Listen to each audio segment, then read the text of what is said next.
El arte permite extrapolar los sentimientos de un artista que da vida a una obra. Sin embargo, al momento de exponerla, florecen múltiples interpretaciones. Esto se debe a que quien observa exterioriza sus propias emociones y se sumerge en un cosmos ajeno, haciendo suyo lo que tiene ante sus ojos. Cada pincelada sobre el lienzo es el comienzo y el fin de un universo. Un cuerpo divaga por el éter como una tabula rasa hasta encontrar el sitio donde poder germinar, y en tanto espera florecer, yace inerte en una tumba.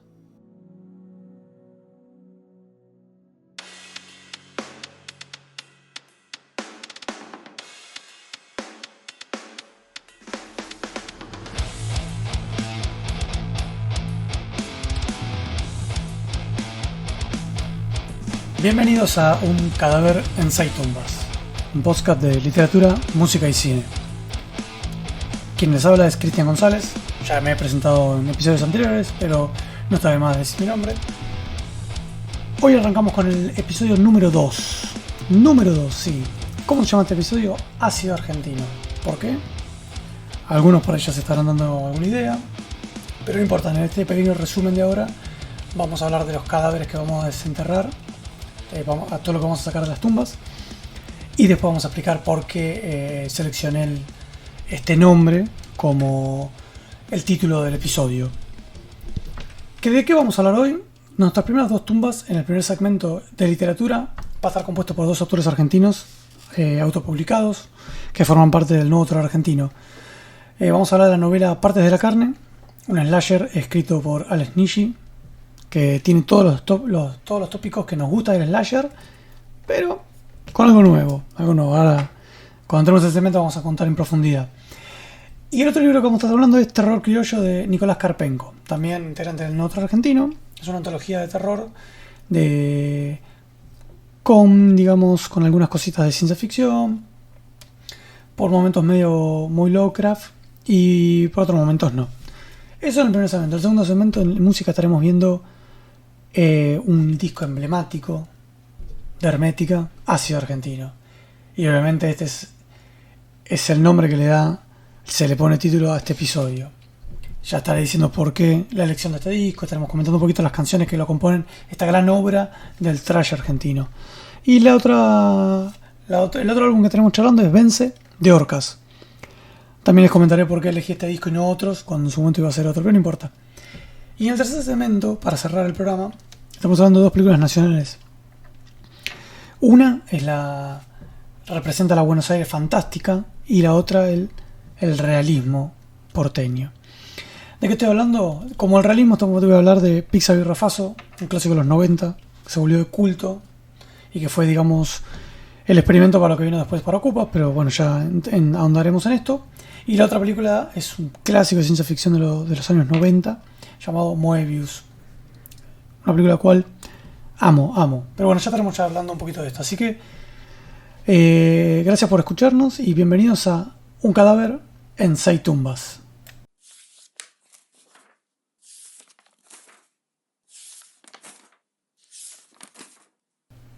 Y bien, arrancamos el segmento de literatura. Vamos a desenterrar, como bien dije en la introducción, 2 obras de terror nacional. Vamos a arrancar por Partes de la carne, o La fuerza mayor, porque tiene esta suerte de subtítulo. Es una historia de Alex Niji. ¿Quién es Alex Niji? Alex Niji ganó, por lo menos cuando lo conocí yo, en el año 2023, el nuevo terror argentino, uno de sus primeros eventos, o el primer evento, mejor dicho, propiamente dicho. Armamos un concurso literario y bueno, él salió campeón. Ahí es cuando lo conozco a él. Y ahí es cuando me entero que tenía una novela, slasher. Y bueno, quienes me conocen saben el fanatismo que tengo por el cine slasher, y cuando lo veo en la literatura me vuelvo loco. Pero bueno, esto tiene una particularidad tremenda, ¿eh? ¿Por qué? Todo que estamos acostumbrados a una película de Viernes 13, de Halloween, cualquier película clase B para abajo de los años 80, 90, estamos acostumbrados a la Final Girl, ¿no? Mismo en los 90, con la revolución, cuando vuelve a ponerse en auge el slasher, pero ya con un tono más humorístico, con Wes Craven, cuando sale Scream, siempre tenemos esa misma particularidad, que es una Final Girl. En este caso, Nishi apuesta a otra cosa y usa una Final Trans Girl, así como escucha. Una chica trans es la protagonista de sufrir el calvario que tiene esta novela, ¿no? Y es una de las razones por las cuales elegí. Primero, es una de las lecturas que más me gustó del 2024. Creo que es una obra que, como dije, tiene todos los tópicos del cine slasher. O sea, chicos ya saben lo que se van a encontrar. Hay garche, muertes, todo pasa alrededor de un bosque, pero bueno, tiene una vuelta de tuerca con una crítica social que está muy piola. Y obviamente ya desde el primer momento cuando arranca con esta Final Trans Girl, nos damos cuenta de eso. Mismo la sinopsis ya nos revela que es una chica trans. La historia se divide en el pasado y en el futuro, ¿no? El pasado obviamente son estos flashbacks de cuando Dani era Daniel. Todo lo que fue pasando, cuando se empieza a sentir diferente en el barrio, no me quiero equivocar, pero creo que en Berazategui. Y como, bueno, obviamente los padres no lo aceptaban, y bueno, hasta que sufre una violación. No quiero spoiler mucho, no quiero ahondar mucho en esto, pero lo interesante de esta novela, porque ya arranca frenética, ¿no? Con un quilombo bárbaro, todo se desarrolla en que Dani se va con su novio al sur argentino. Y bueno, se van la típica, un laguito escondido, ¿viste? Esta cosa con otro grupo de gente, y va. Aparece un grata que los quiere hacer cagar a fuego. Obviamente alguien con estos temas, con una psiquis totalmente perturbada, el tema de las deidades, como que está haciendo un tributo. Hasta ahí, obviamente, sacando lo de Final Trans Girl, no tenemos nada distinto. Pero bueno, en los flashbacks nos ayudan a entender un poquito más la sociedad, la Argentina de los 90, la Argentina del mundo, ¿no? Los 90 del mundo. Cómo pasa, te va contando un poquito la transición, cómo se va reconociendo, cómo todavía vive con la molestia, ¿no? De la mirada ajena, de sentirse incómoda, por más que el novio no la quiera hacer sentir incómoda, se siente, porque nada, la sociedad es así, ¿no? Todavía se sigue señalando con el dedo un montón de cosas. Y esta novela me gustó. Eso fue lo primero que me llamó la atención. Primero, parte con la química que pegamos con Alex, que me parece un tipo súper talentoso. Es una máquina también, hace podcast, todo es un animal. Y elegí esta novela. Tiene otra editada también que es un cuento corto, Un mundo sin cariño. Muy bueno también, para que lo tengan en cuenta. Por estas particularidades, ¿no? El tema de ser un slasher en el sur argentino, con los modismos argentinos. Con este agregado de los flashbacks que van y vienen contándote lo que pasó, cómo lo transitó, la transición después del cambio, cómo llega al novio, cómo llegan también ahí, y bueno, y sobrevivir. Sobrevivir un tipo que lo único que quiere es matarlos. Y todo se va poniendo muy turbio, porque va muy de poquito, porque llega un momento que a uno le genera incomodidad las situaciones que no tienen que ver estrechamente con el slasher, sino con las situaciones de lo que pasa en la adolescencia, Dani. Por cómo no le creen, el trato en el colegio, todo lo que le va sucediendo, es muy incómodo, realmente muy incómodo. De hecho, yo a Alex le dije por momentos su escritura, su forma, fuera de los modismos, ¿no? Los coloquiales, su forma de contar la historia por el tipo de guionista, pero me hacía acordar mucho a cositas que leí de Jack Ketchum.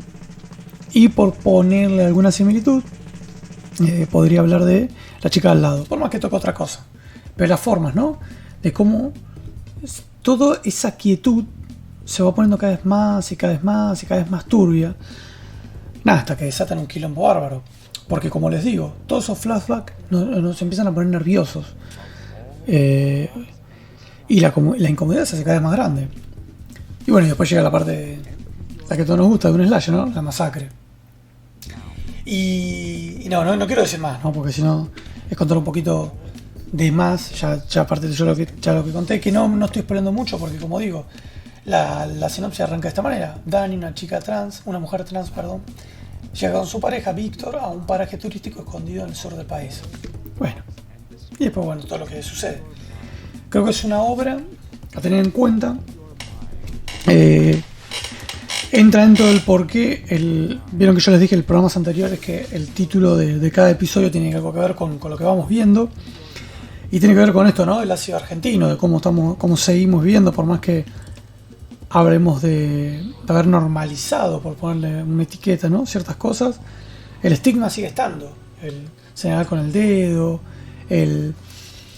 las personas que se esfuerzan por actuar normal, entre comillas, cuando realmente no tienen que actuar de nada. O sea, pero bueno, son todos las ramitas que va tocando esta novela. Hay una crítica social con todo esto, cómo se va sintiendo Dani, lo que va viviendo, cómo se siente el entorno también. A veces la incomodidad de cómo, si preguntar, no preguntar, si meterse o no meterse. Y creo que está muy bueno esto, ¿no? Porque creo que uno está acostumbrado al slasher, que son 4 pesos con 50, tetas, sangre, machetazo y nos vemos, ¿no? Puede haber alguna que otra más producida, pero básicamente es eso. Y acá hay una vueltita de tuerca muy interesante, muy linda. Así que nada, Partes de la carne de Alex Nishi, también Parte de la carne o La fuerza mayor. Es una novela ultra autopublicada, maquetada por él y por una ilustradora que se llama Júpiter, se hace llamar así. Lo puedo buscar en las redes, en Instagram, y conseguir esta novela con él o en los eventos que se realizan con el Nuevo Terror Argentino. Les aseguro que si les gusta el slasher y quieren algo distinto, esta es la novela a seguir. Y por otro lado, vamos a hablar de terror criollo y de otras galaxias. Esta también tiene un subtítulo. Está bueno esto de los subtítulos. La verdad que a mí me llama mucho la atención y me gusta mucho. ¿De quién es esta antología? De Nicolás Karpenko. Nicolás Karpenko también vive en zona sur del conurbano bonaerense, en Quilmes, me parece. No le quiero pifiar, no me acuerdo en este momento. También él es integrante del Nuevo Terror Argentino. Ambos muchachos, aparte de pertenecer al grupo, son fanáticos del heavy metal, músicos, más o menos todos los que estamos en el under con este tipo de literatura. No suelen gustar las mismas cosas, ¿no? Algunas más, otras menos, pero bueno, anda dentro de ahí. ¿Qué es Terror Criollo y otras galaxias? Primero tenemos una portada que parece un disco de heavy metal. Yo cuando lo vi dije, esto parece la tapa de un disco de Tren Loco. ¿Por qué? Tenemos un tren, ¿no? Y una calavera prendiéndose fuego encima, como si estuviera toreando al trencito. Eso tiene que ver justo con el primer relato, que es el tren demencial. Pero bueno, ¿de qué compone Terror Criollo y otras galaxias? Estamos hablando de... Voy a contarlo, pero creo que estamos hablando de 7 relatos. A ver, 1, 2, 3, 4, 5, 6, 7... Bueno, al final nada más, no importa. Un libro de más de 130 páginas. ¿Qué tenemos acá con este librito? Es una antología muy diversa, que toca ciencia ficción, terror muy Lovecraft, terror por ahí más visceral. El hilo en común que tiene, que es un hilo que le encontré yo, obviamente que lo charlé con el autor, es el tema de la narración en primera persona. Todos los relatos se transcurren en primera persona, todos los relatos también transcurren en Argentina, algunos en Capital Federal, otros en el conurbano. Por ejemplo, ya arrancamos con el tren demencial, que es un relato que arranca con un tipo que encuentra a la Germu, llega a la casa y encuentra a la mujer que le está metiendo los cuernos con el amigo, y bueno, le pone 2 corchos, y ahí se va en el tren Sarmiento con la idea de ir a visitar, creo que una tía, a Moreno, ¿no? Entonces ya arrancamos Capital con un traslado hacia la provincia, al oeste bonaerense. Bueno, no estoy esperando nada, sino que cada estación que va atravesando le va pasando algo que lo va sumergiendo cada vez más y más y más en la locura. Después tenemos La Casa Maldita, que es un relato que transcurre en el sur. Me encantó mucho.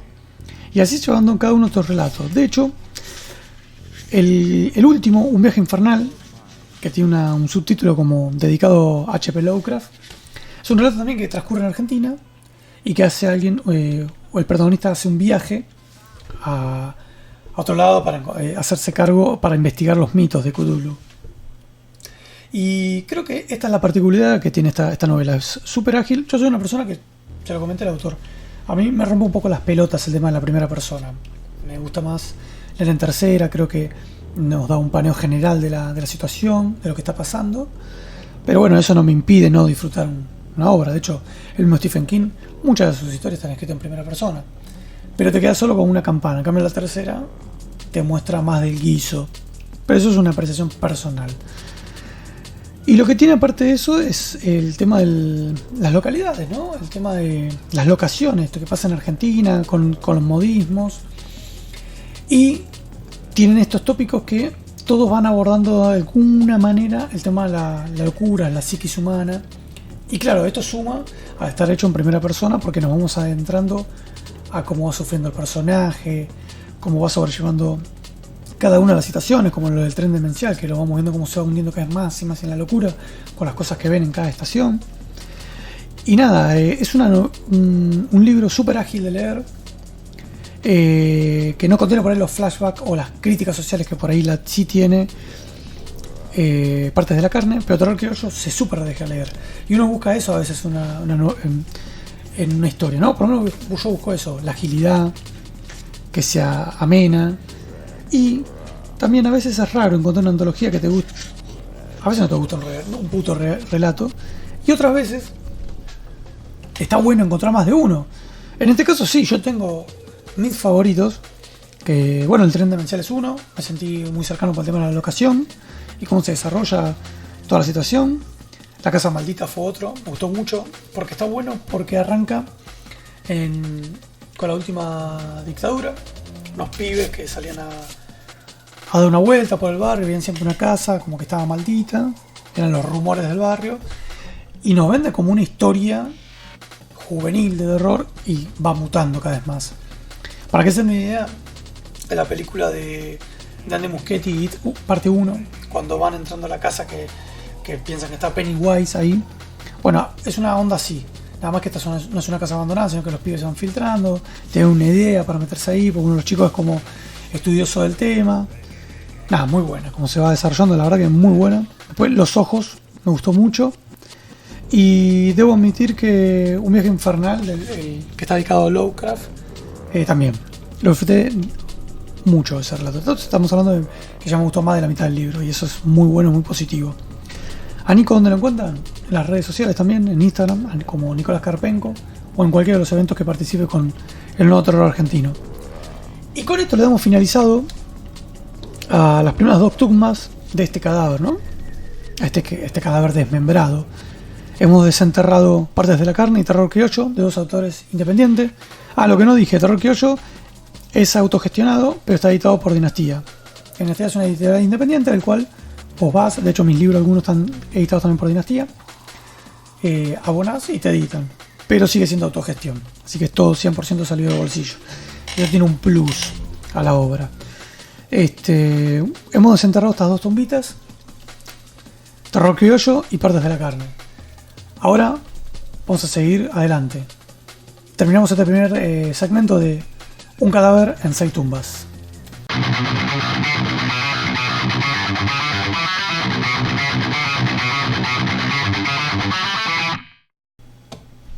Y bien, damos comienzo al segundo segmento del podcast. Vamos con las otras 2 tumbitas, que es la música. Ya pasamos por la literatura, ahora nos toca la música, que es 2 discos de puta madre. ¿Qué puedo decir, no? Por lo menos más uno que otro. La gente obviamente evaluará como desee. ¿De qué vamos a hablar hoy? De Ácido Argentino, de Hermética y de Vence de Orcas. Bueno, ¿por qué Ácido Argentino? Bueno, y que de acá este es el álbum que le da nombre a este episodio. Creo que la elección es más que obvia. Soy una persona que no sé discernir con el tema de Hermética, ¿no? Estamos hablando de una banda que tiene 3 discos en estudio, 4 si queremos contar intérpretes, pero entra dentro del primer álbum. Y creo que todos los discos son fantásticos. Creo que posta todos son fantásticos. Pero este tiene una particularidad. Yo creo que en este momento Ricardo estaba en un momento muy alto, pero muy alto musicalmente. Por lo menos en las letras, por lo menos en las letras. En el caso de ¿cuál es la diferencia que hay en el Ácido Argentino con los anteriores discos? La diferencia está, bueno, acá entra el Pato Strunz en la batería, odiado y amado por muchos, y lleva a otro nivel la banda, eso es innegable, con ese doble bombo a full. Pero también obviamente Hermética se sigue. Yo siempre pensé que Hermética era una banda cuadrada musicalmente, ¿no? Si el tema era rápido, si el tema era media marcha, o lento, fin. Pero bueno, es el thrash que hacía, es un thrash argento. No hay una banda hacia afuera. Tenemos que sumar la particularidad de las letras tangueras de Ricardo, que son una obra de arte. Y bueno, la voz de O'Connor, que puede gustar o no gustar, pero O'Connor no desentona. Es una voz que nadie tenía en ese momento y que después todos empezamos a imitar, incluyéndome. Pero bueno, terminé eligiendo Ácido Argentino porque es un disco que tiene una historia atrás, ¿no? Primero la llegada del Pato Strunz a la banda, todo lo que tiene que ver con el recorrido de Ricardo Iorio con Ana Maurín, con su mujer, al norte argentino, con la desaparición de la hermana de Ana, de su cuñado. También es un disco que lamentablemente tiene un sonido muy choto comparándolo con bandas de esa época, ¿no? Ya había salido en el 91 Reinada Tempestad de Orcas, había salido un disco de Letal, en el 92 salió el primero de Tren Loco, pero bueno, Tren Loco tuvo una grabación en el exterior y lamentablemente el sonido no acompañó, no es ni por asomo parecido al sonido que tuvo en Víctima del Vaciamiento, ¿no? El tercer disco, que el sonido es muy bueno para lo que era esa época, el heavy metal nacional. Pero bueno, es un disco que se puede apreciar muy bien. Y después es un disco que en vivo es una aplanadora. Todos los temas estos que han tocado en vivo son una aplanadora. Pero quería intentar tomarme el trabajo de hablar un poquito en profundidad de este disco, ¿no? Estamos hablando de un disco de 12 temas, ¿no? De los cuales 2 son instrumentales. De chico me acuerdo que me parecían que esos instrumentales eran medio poronga y después de grande les tomé cariño, los aprecié por lo que eran. De hecho, básicamente una canción de Hermética sin letra. No es que haya algo nuevo, son mucho más superiores que al instrumental de Víctima del Vaciamiento Tano Solo, que es una poronga. Pero bueno, este disco arranca muy arriba con Robo un auto, la historia de un tipo que chorea un auto y se traslada hacia afuera de Buenos Aires. Y lo que tiene la particularidad de este disco, ahora vamos a seguir con las canciones, que ya lo venía marcando en el primer disco, en Hermética. Acá toma la voz del trabajador, con historias reales. Ricardo acá se pone más, ¿cómo decirlo? Un modo más larralde, más tanguero. Y hay canciones que tranquilamente pueden ser tangos de acá. Ya lo dije, Robo un auto, seguimos con La revancha de América, Memorias de siglos, que es un himno, Predicción, Atravesando todo el límite, que es sensacional. Que Atravesando todo el límite lo escribió Ricardo con Ana Maurín, y obviamente tengo entendido que está dedicado a todo esto a lo que pasó con el hermano de ella. Y Atravesando todo el límite, qué canción. Después tenemos el primer instrumental del disco, Horizonte Perdido, que me gusta más que el último. Después estamos con Vientos de Poder, otro himno. Lo que no dije, Predicción, Vientos de Poder y mismo Evitando la Blanda también está compuesta la letra con codo a codo con el Tano Romano, el guitarrista de la banda. También, que es discutible el tema del Tano Romano, porque a lo largo de los años, yo me acuerdo cuando era adolescente, se criticaba a los virtuosos, ¿no? Los virtuosos, yo nunca fui un guitarrista virtuoso. Vamos dando por ahí los más power metal, que no les gustaba Hermética. Le daban como cuadrado, que los solos sean todos iguales. Y es verdad. No hay ninguna duda de eso, pero marcó un antes y un después. Como los Ramones también. Con su cuadradismo, atrajeron a las masas. ¿Por qué? Porque eran, yo qué sé, originales. No estaban buscando vender gato por liebre. Eran lo que hacían. Y la guitarra del Tano Romano, en el heavy metal argentino, es un antes y un después. De hecho, que no lo dije al principio, también hay una elección de estas dos bandas hoy en día, que es Hermética y Orcas. Ambas son descendientes de B8, pero por más que siempre enaltecemos la voz de lo que fue B8, yo creo que Hermética le termina dando a B8 el lugar que se merecía, o que no tuvo, por el heavy metal de los 80 era muy raro. Y después, bueno, salieron bandas como Logos, como Orcas, mismo Rata Blanca, y tantas otras bandas que después, bueno, subderivados, ¿no? Almafuerte, Malón, etcétera. Letal también tiene un que ver con esto, un poquito, sobre todo Iorio, que fue que creo que la fundó. Pero nada, las letras de este disco nos representan a muchos. Yo me acuerdo de tener 14 años y escuchar una canción como Robo un auto, o que todavía no llegué a nombrarla, como Gil Trabajador. Se me erizaba la piel. O del Camionero. Historias de trabajadores. O sea, estamos hablando de Gil Trabajador. Una canción en el cual, por ser un trabajador, la yuta, quienes andan por izquierda, lo señalan con el dedo. Este disco se compuso hace casi 35 años. 34. O salió, mejor dicho, en el 91. Y todas las letras están presentes. Vivimos en un momento caótico donde la sociedad, sobre todo Argentina, que hacer las cosas bien, sos el raro, que te atiendan bien en un lugar es raro, que cumplir un horario es raro, y es un problema cultural. Es algo normal en el mundo, vamos a decirle civilizado. Y acá es lo mismo, yo nos estaba contando una canción como Gil Trabajador, cómo nos señalaban con el dedo. Y obviamente para muchos trabajadores, yo empecé a trabajar a los 16 años, se convirtió en un himno. Como también lo fue del Camionero, como también, bueno, ya lo dije, Vientos de Poder, por Dios. Y después de Gil Trabajador, vino otra patada en la nuca que es Evitando la Blande. Ya sabemos, por más que no lo haya dicho, creo que no lo dijo, pero esta canción está dedicada íntegramente a Walter Jardino. Rata Blanca en ese momento sacaba Guerrero del Arco Iris, la estaba rompiendo en todos lados, y bueno, lo que decían muchos ricardistas, que Jardino le cantaba La Concha, y bueno, y Ricardo le cantaba otra cosa. Es discutible, son dos géneros distintos, son dos heavies distintos. Rata Blanca con los años terminó cayendo en un pozo sin fondo, de hacer siempre el mismo hard rock cuasi pedorro. Todos debemos admitir que Mouse, Espadas y Rosas de Rata Blanca y El Robo del Arco Iris, o como era el que le seguía, no me acuerdo cómo se llama, bueno, no importa, que tenía 5 canciones, que era como un demo, el último con Marilari, son discazos, pero bueno, no venimos a hablar de Rata Blanca, pero marcaban esa disputa que siempre tiene el argentino, ¿no? Soda Stereo Lo Redondo, Hermética Rata Blanca, después fue Malo No Fuerte, pero ahí hay una trifulca armada, al margen de que, bueno, Iorio se llevaba mal con Jardino por este tema y todos los problemas que tuvieron con MB8, pero no viene al caso con este disco, pero sí, Evitando la Blande. Es una canción dedicada exclusivamente a él. El tema de la bailanta, el tema de que no se va a ablandar, bueno.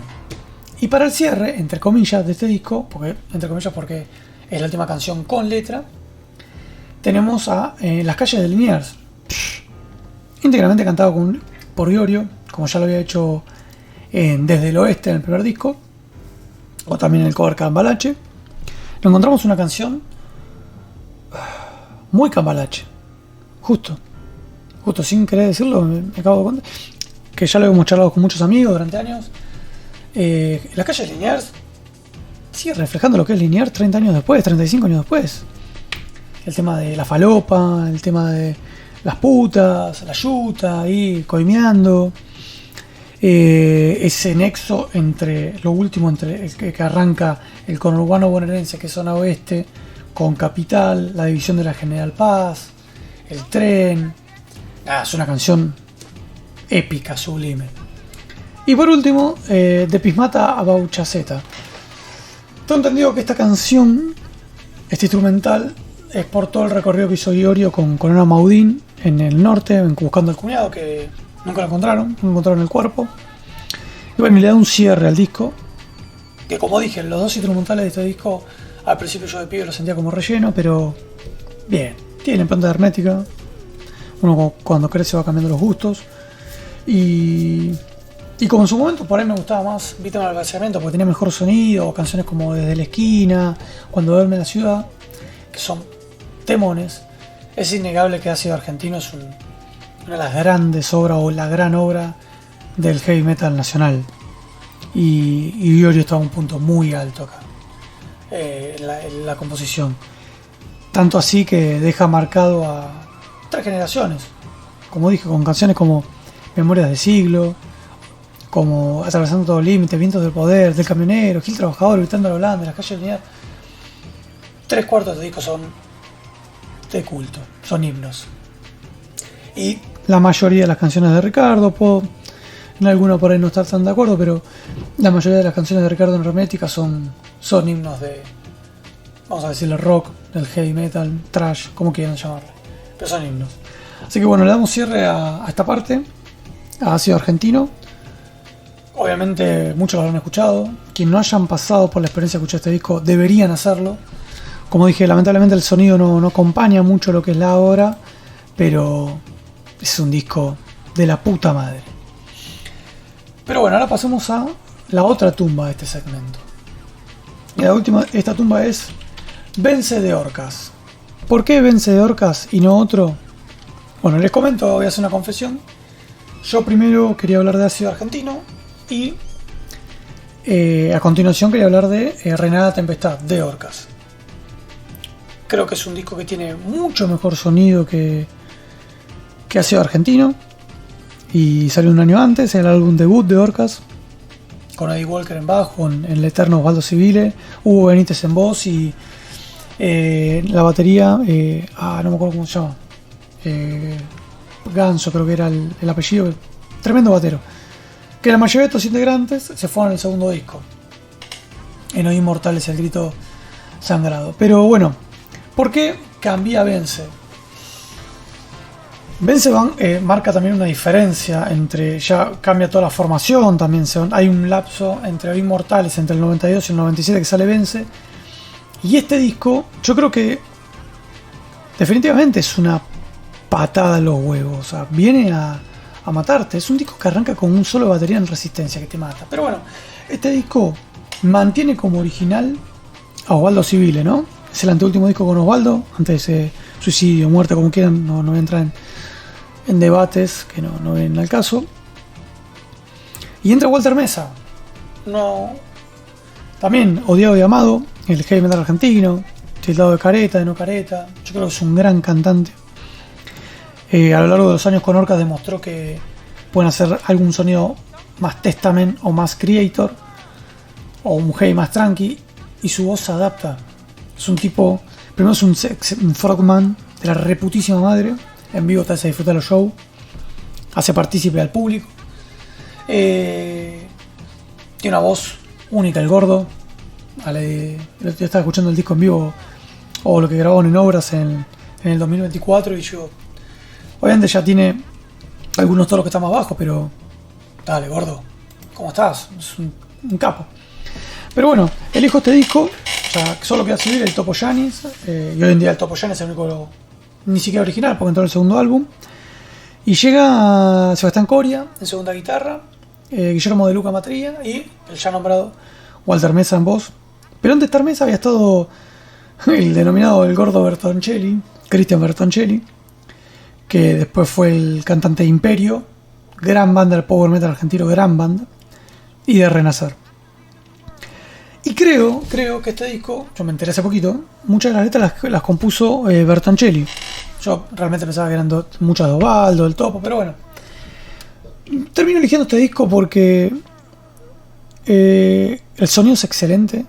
Para el año 97 ya había bandas que venían sonando muy bien en Argentina, pero el heavy metal siempre fue particular en nuestro país. Yo creo que ya el disco de Malón, el Espíritu Combativo, sonaba muy bien. Creo que el Mundo Guanaco con Más Fuerte sonaba muy bien. Bueno, ni hablar de Animal, pero bueno, Animal estaba en otras categorías. Ya tocan en el exterior.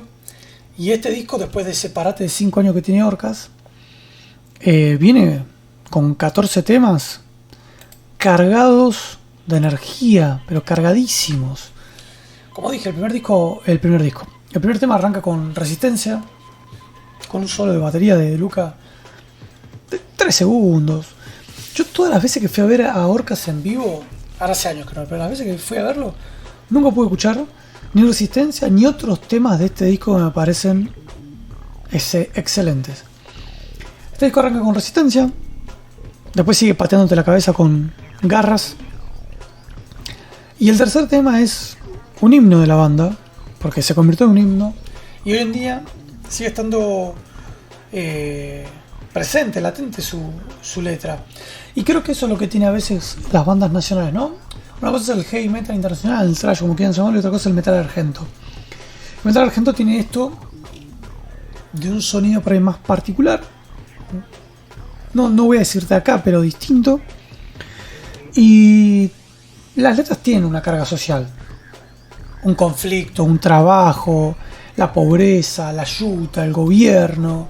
Siempre tenemos de qué hablar, acá hay material a lo loco. Y esta canción, la tercera de Vence, que es Argentina en tus hijos, se convirtió en un himno. Y hoy en día sigue presente. No importa que haya pasado el menemismo, el radicalismo con De la Rúa, el kirchnerismo, quien sea. Argentina sigue sumergido en lo mismo. Argentina es un eterno cambalache. Y creo que va un poquito de la mano, ¿no? Las similitudes que tiene un álbum de pasado mediados de los 90, como es Vence, de Orcas, y Ácido Argentino, que todavía está recibiendo la hiper de Alfonsín. Y entrándose ya con 2 años de mandato del menemismo. Ambos discos en el menemismo, ambos editados en una década de caos, de crisis social, que por más que los números dan en cero, pero bueno, no importa, no venimos a hablar de política acá. Este disco continúa con La Venganza, Gritos en tu interior, Mentes perversas, Mundo enfermo, Tierras de libertad, que es otro tema que me hubiese encantado haber escuchado en vivo alguna vez. Parece una canción excelente. Tormentoso sufrir, Miserable, es el tema más largo del disco y es un temón, porque Miserable me encanta lo que tiene, que es un montón de ritmos que van cambiando y la canción arranca como una canción oscura, no una balada, lento, y va subiendo de nivel cada vez más. Nada, es un temón. Resistirse a complacer, No te dejes influenciar, me parece una tremenda canción. Y acá esta canción que me vuelve loco, que es Sangre Fría, otra que nunca escuché en vivo. Y si Resistencia arrancaba con un solo de batería de 3 segundos, acá tenemos un riff mientras De Luca le golpea los platos con el bombo y después arranca el doble bombo a todo lo que da, te martilla el cerebro. Tremenda canción. Y para cerrar el disco, un tema de 40 segundos, yo lo he grabado también con saxofón con unos conocidos, El Se Torca, una canción cantada, creo que estaba cantado por Osvaldo, y que creo que ni termina desentonando con el disco, ¿no? Obviamente la letra no tiene nada que ver con el resto de las canciones, ¿no? Como Resistencia, Sangre Fría, Grito en tu interior, Argentina a tus hijos. Pero es un cierre, una paz que le da a tanto golpe en la nuca, porque es un disco que no tiene balada, no lo tiene. Se podría llegar a tomar como pseudo balada Miserable, pero no lo es. Entonces esta calma que tiene el Se Torca, que es limpio, nos hace bajar un poquito la realidad, ¿no? Después tantos golpes, tantos temas, ¿no? 13 canciones tremendas. Y también por ahí es, para los fans, yo no lo pude ver nunca en vivo a Osvaldo Civile, ¿no? Pues él se suicida en el 99, creo que grabando Eternos o a punto de salir Eterno, una cosa así. Es por ahí como nos hubiese gustado recordar a Osvaldo, ¿no? Un loco borracho que inmortalizó canciones de B8 y de Orcas. Pero bueno, fue por eso también que terminó eligiendo Vence. Creo que es una patada a la nuca. Reina de la Tempestad también lo es. Pero todavía Reina de la Tempestad se jugaba con esto del metal, hablando de, voy a decirle, ocultismo. No son todos los temas así, pero bueno, con esa cosita de lo místico.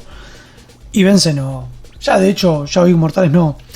Pero se nota acá la presencia ya de estos músicos. Y en vivo se empieza a notar la presencia del odiado y amado Walter Mesa, porque es un frontman de la puta madre. Pero bueno, acá le damos un cierre a estas dos tumbas, a este segundo segmento de música. Hablamos de Ácido Argentino, de Hermética, editado del año 91, creo que por Radio Trípoli, no me acuerdo bien, pero puede ser. Y hablamos de Vence, de Orcas, editado por NEMS en el 97, que si no confundo, NEMS después se convierte en Icarus, pero bueno, eso es otra historia. Otra historia para charlar. Espero que les haya gustado y dos discos altamente recomendables para escuchar. Así que seguimos adelante con esto denominado Un cadáver en 6 tumbas.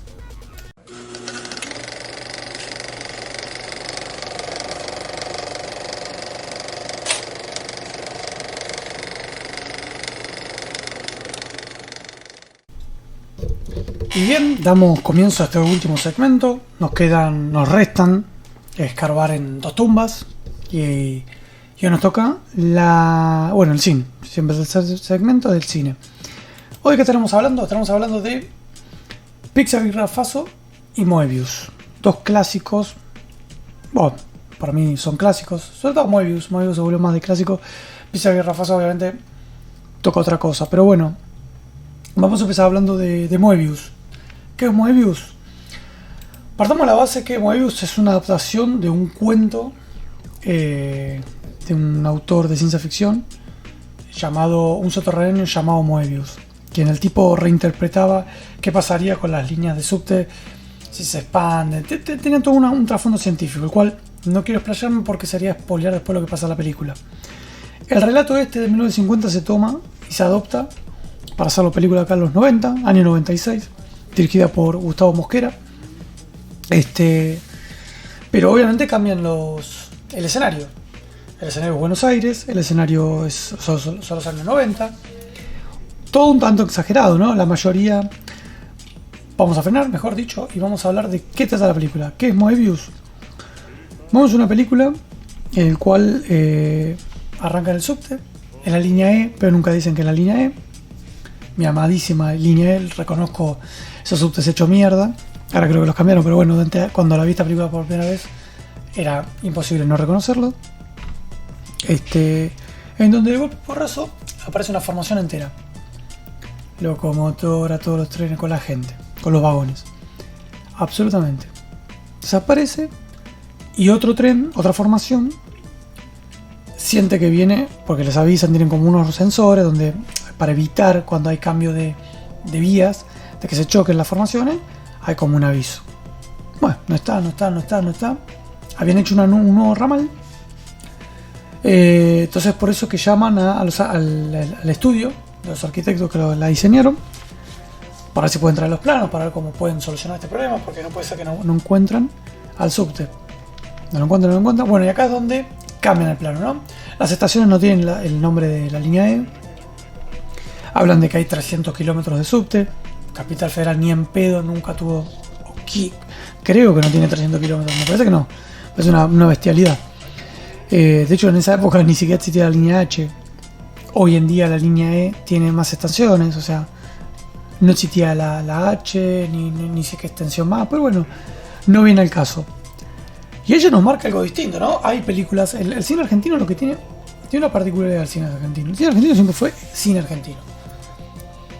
Nunca, que eso siempre fue lo que me gustó de lo nacional, ¿no? No intentan imitar a otros. Tienen por ahí algunas similitudes con el cine europeo. Y eso fue también lo que lo llevó durante mucho tiempo a no tener éxito. Porque la Argentina es exitista, siempre mira a otro lado. Y le gusta el pochoclo. No digo que el pochoclo no sea malo, porque a mí me encantan las películas pochocleras. Pero recién como que hay una realidad que al cine se le empieza a dar un poquito más de bola después de Nueve Reinas con la nominación al Oscar. Y ni hablar con El secreto de sus ojos cuando gana el Oscar.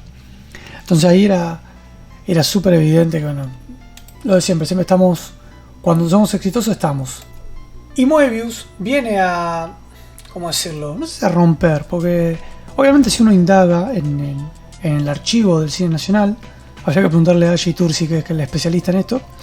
Hay un montón de películas de ciencia ficción, pero esta mantiene eso nacional de, ¿cómo decirlo? Secuencias de movimientos sin diálogos, por ahí silencios, y que le da también un clima a la obra. Encima el hecho de haber estado filmada en el subte. Y nada, bueno, la premisa es esa, el subte desaparece, ¿qué carajo hacemos, no? Bueno, llaman al estudio, el arquitecto se quería hacer pelotudo, no quería fumarse al director general de la línea, y manda a un topólogo que es un matemático, que es aquí nuestro protagonista, y el tipo, bueno, no tiene ni idea de qué carajo estaba pasando. Bueno, llega, el director le dice, buscate los planos, ¿qué pasa? A él le parece raro, ¿no? Porque cuando va a buscar los planos al municipio, no estaban, los habían sacado del ministerio. Y empieza a indagar, obviamente todo esto tiene un trasfondo más, ¿cómo decirlo?, más metafísico que que no se queda solo la ciencia ficción que desaparece el tren y no aparece. Porque de hecho, desaparece y los sensores lo dan como que está pasando. Y no lo ven. No está físicamente. No lo ven, no lo ven, no lo ven. Y la preocupación empieza a aumentar. Entonces caen de la intendencia, de la aseguradora. No quiere que esto trascienda. Pues es un quilombo bárbaro. ¿Cómo perdés un tren, un subte? Y nada, la película se desarrolla todo en un par de horas. Muchas veces la oscuridad del subterráneo. Y el desenlace me parece fantástico. La explicación de lo que es Moebius. La explicación de qué está pasando. Muy borgiano eso, a la verdad que está muy bueno. Y de hecho, bueno, hay como un homenaje. En una de las estaciones se llama Borges. No existe la estación de subte de Borges, pero bueno. En un momento van a Adobe Sud. Y después estuve leyendo que no era la estación se llamaba Adobe Sud. Y yo, ¿cuándo llegó a Adobe Sud? No, en Independencia, le cambiaron el cartel. Y esta apuesta que se hace con esta película, primero tomando un relato del extranjero, adaptándolo al cine nacional, y ponerlo con todo en contexto con lo nuestro. Es una película que todavía mantiene las distancias con el tema coloquial, con el tema con la forma de cómo hablar, con la vulgaridad. Es un producto en el cual se puede vender al extranjero tranquilamente con subtítulos. Por momentos por ahí uno se da cuenta si hicieron las voces fuera de escena y las superpusieron. Pero son fallitas ínfimas para una película que me pareció siempre sensacional. Me acuerdo que la vi de pibe en ISAT porque es muy loco que tengamos un canal como Volver, que es siempre el cine nacional, y pasan todo lo que tiene que ver con la cadena de Canal 13. Bueno, pertenece al grupo Clarín. Sin embargo, muchas de estas cositas las fui viendo en ISAT en los 90, a principios de los 2000, como Mercado el Marciano, como las películas chinocas, como el segmento de cine barato, cine berreta, cine Z. Y es una película altamente recomendable, altamente. Y la particularidad que tiene, que es una película que se encuentra en YouTube. No hay que buscar más allá, una descarga ni nada. Está en YouTube y creo que está en Prime también. Y hace unos años le hicieron una remasterización, me parece, en 4K. Y la dejaron excelente. Le mejoraron el sonido, le subieron los colores. Nada, es una película que quería elegir porque tenía que ver con esto, ¿no? El tema del tren argentino. Me hubiese gustado más el lunfardo nuestro, ¿no? Pero entiendo para la época, cuando se vendía el producto. Entonces más que entendible. Pero es una película de ciencia ficción súper disfrutable y me llena de orgullo que es una película de ciencia ficción que se base acá en Buenos Aires. Distinto es el caso de la película que vamos a hablar ahora, que es la última tumba de este cadáver. Es la última tumba que vamos a remover. Y estamos hablando de Pizza Birra Faso. Qué loco, ¿no? Esta película. Pizza Birra Faso, como en contraposición de lo que es Moebius, es una película muy argenta que muestra en tiempo real, por así decir. No es tiempo real, sino, pero es una película de los años 90, años 98, si no me confundo. Vamos a chequear acá. 98, claro. Ya menemismo puro. A un año que termine el mandato del turco. Y muestra un poquito lo que estaba pasando, la realidad. Y esta película funciona como un proto-Ocupas, porque en esta película está metido Stagnaro, Caetano, que después son los creadores de la serie Ocupas. Claramente llevaría todo lo de Pizza Birra Faso a otro nivel. Y me acuerdo patente cuando salió esta película, yo veía los carteles en la calle, era chico, tenía 10 años. Veía algunos, primero fue un éxito, creo que metieron como 100.000 personas para una película de esta magnitud de los años 90, y película de cine nacional, porque a ver, pongámonos en contexto. En Argentina, en los 90, solo llevaban las comedias románticas, las películas nacionales. Vendían las películas de Franchella, yo qué sé, las de Araceli González con Pablo Echarri. Y después empezó a cambiar un poquito esto. Sobre todo, bueno, como dije, como somos sexistas, con Nueve Reinas, después con La llegada del secreto de tus ojos, un poquito más acá, películas como Aterrados, o Cuando se echa la maldad, cositas así. Pero en los 90 era imposible que una película con actores que ni parecían actores, uno de ellos repite después el papel en Ocupas, de la forma en la que hablan, en la forma en que cómo se desarrolla todo, que sea una película con éxito. Y lo fue. y yo creo que lo fue y después se terminó convirtiendo en una película súper de culto. ¿Pero qué es Pizza Birra Faso? Yo creo que Pizza Birra Faso es una representación de lo que es el menemismo, ¿no? Donde nos vendían que estaba todo bien y estaba todo como el orto, la crisis social iba cada vez en aumento. Y habla un poco de los dos protagonistas, pues son más, pero los dos primeros, el cordobés y Pablo. La película arranca con secuencias en el centro, como pasa con Nueve Reinas, ¿no? Los chorros, y bueno, hay un tachero que está llevando un pasajero y ellos se suben con fierro y le afanan todo, que era común que pasa esto. Pero ¿qué pasa? También era común cómo llegaban a ese acto. Los vendía el tachero le decía yo voy a pasar por tal lado, tuki, subían. Después vino la creación de los radiotaxis, un montón de cositas para terminar un poquito con toda esta mierda. Que en los 90 era súper común. Súper común. Los fierros se los da el tachero, el lugar se los da al tachero. Pero bueno, acá tenemos estos pibes que lo único que conocen para vivir es el choreo a mano armada en los taxis, pungueando en algún otro lado. Y Pizza Birra Faso viene de eso, ¿no? Que todo se basa a la pizza. En ese momento nace el boom de la Ugis, que en el centro porteño estaba $1.50, la grande de mozzarella, no me acuerdo patente. La birra y el faso. Es la dieta de estos muchachos sin conocer otra vida. Y ellos dos se le suman la pareja del cordobés. Dato aparte, que el cordobés, el actor, después trabajó en Campeones de la Vida y fallece con un accidente de moto, creo que 2 años después de esta película, 2 o 3 años, muy joven. Y Pablo es el que trabaja, después el que hace del rubio Miguel en Ocupas, al final de Ocupas. Bueno, esta película nos muestra la marginalidad, cómo viven estos dos pibes, con la novia del cordobés que va y viene, porque está embarazada, entonces va a lo de sus padres, y vuelve con el cordobés, y hay otros dos pibes más, el guachín, y otro que no me acuerdo el nombre, que era un bardo tremendo, pero que esos dos vivían de lo que choreaban el cordobés y Pablo. Bueno, y lo que alcanzaba para chorear, obviamente choreaban y había que hacer la división con el tachero siempre. Bueno, alcanzaba para la pizza, para la birra, para el faso, mostrándonos un obelisco de los años 90. Es una situación que siempre me dio mucha gracia.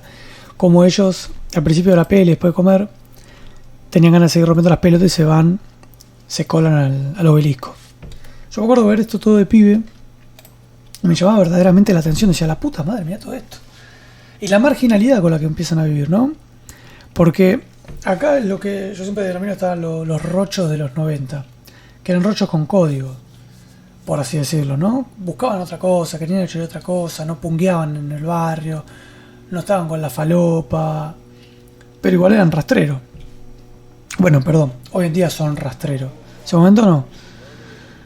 Y creo que es la primera película, o por lo menos yo tengo en la memoria, que nos muestran esto, ¿no? El tema del robo, el tema del alcohol, el tema de cómo hablan con lunfardo, ¿no? Diciendo la concha de tu madre, con las puteadas, el centro porteño de la noche, el baile, ir a bailar, el tema de pedir, de buscar una alternativa y no saber cómo encarar otra alternativa, porque no conoce otra cosa, el abandono. Hay un momento también que ellos se van a hacer como que buscan trabajo, van a punguear. Y también nos muestra un poquito la sociedad argentina, ¿no? Las largas colas de gente yendo a buscar trabajo. Un puesto de trabajo había 300 personas ofreciéndose. Y marca esta cara de los 90, donde un gobierno que hablaba de ir a la estratosfera para estar en Japón en 2 horas, no sé qué. Nos vendían el oro y el moro, que estaba todo bien, con números que por ahí eran ciertos, ¿no? El tema de la inflación, el tema de la estabilidad de la moneda, pero eso no evitaba que no haya crisis. Y la crisis era muy grande. Y creo que esta película muestra, ¿cómo decirlo? Suavemente, por así decirlo, o ligeramente, la crisis que se vivía en Argentina. Que después se desencadena, 1 año después, o 2 años después, o se desarrolla mejor en una serie como Ocupas, que es mucho más picante que lo que nos derivó en un 2001, ¿no? Por apriete de la oposición con el gobierno, pero bueno. Y Pizza Birra Faso creo que es el verdadero ácido argentino, es la otra cara, es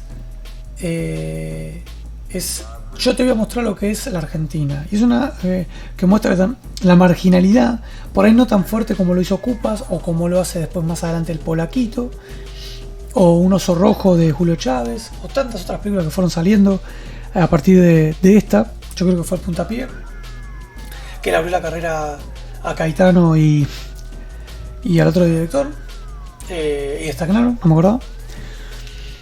Que después, años después, hicieron también Un gallo por escuplar, pero si no me confundo, ahora Caetano está haciendo de Eternauta, que espero que esté buena. Y salir un poquito, ¿no? De que siempre tenga una película tenga que estar Franchella, Darín, para tener éxito. Y apostar por la marginalidad, ¿no? Que era algo palpable, algo real, algo que se veía en la calle. Y a veces pasa eso, ¿no? El tema de que si no lo veo no es ilegal, como hizo Homero Simpson. Y creo que es también la razón por la cual termino eligiendo Pizza y Rafazo, que es una película que me encanta, me fascina ver, y a la vez me da bronca por todo lo que cómo se va desarrollando la película, porque todo va subiendo de nivel, ¿no? El choreo, esto, lo otro. Pero bueno, creo que son dos pelis que marcan dos Argentinas distintas, ¿no? Moebius, del lado de la ciencia ficción, y Pizza y Rafazo con lo real, lo palpable. Así que creo que con esto damos finalizado a este podcast, a este episodio llamado Ácido Argentino. Desenterramos 6 tumbas de este cuerpo desmembrado. La literatura hablamos de Partes de la carne, de Alex Nishi, y Terror criollo de Nicolás Karpenko. En la música nos abocamos a Ácido Argentino, que es el segundo álbum de Hermética, que le da nombre a este episodio, y Vence de Orcas. Y por último, en el cine hablamos de Moebius y Pizza y Rafazo. Me estoy dando cuenta que también marcan una tendencia al tema de los 90, como también cuenta un poquito las historias de la literatura, ¿no? La historia de Dani, de la Final Trans Girl, habla de los 90, Terror criollo pasa lo mismo, y creo que es una época que a mí me marcó, la tengo bien vivida por cosas que me han sucedido y a todos en materia social. Pero nada, espero que les haya gustado, que les haya interesado. En el caso de Pizza y Rafazo, en su momento se conseguía en Netflix, no sé ahora, pero bueno, son películas accesibles. Y esto ha sido todo en este episodio. Espero que lo hayan disfrutado. Mi nombre es Cristian González. Esto fue Un cadáver en 6 tumbas. Nos vemos la próxima, amigos.